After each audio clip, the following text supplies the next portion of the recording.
We begin tonight at 6 o'clock with the Indiana Black Legislative Caucus speaking out against redistricting, saying redrawing congressional maps will hurt black voters in Indiana's 2 Democratic districts. Our Jenna Webster was there as they shared their concerns, including why one state senator says he's keeping an eye right now on the high court.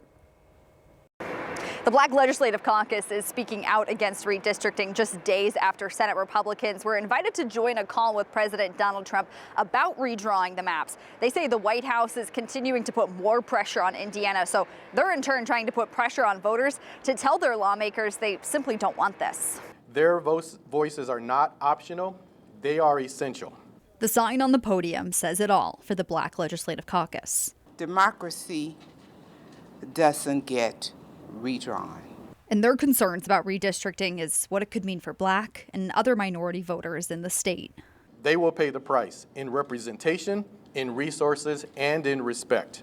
Representative Earl Harris Jr. says it's what will happen if the 1st and 7th congressional districts are redrawn. The 2 Democratic districts are targets in the White House effort to gain Republican seats in the midterm. 1/3 of people in District 7 are black, and Lake County in District 1 is home to the state's 2nd largest black population.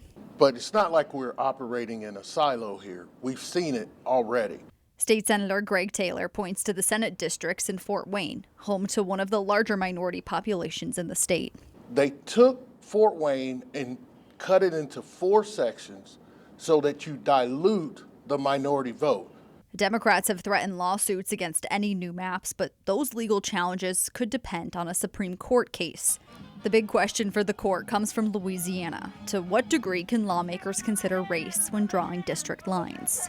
It could disenfranchise hundreds of thousands of voters, not only in the state of Indiana, but in this country. And the most important part about that is it could lower the amount of minority representation in Congress.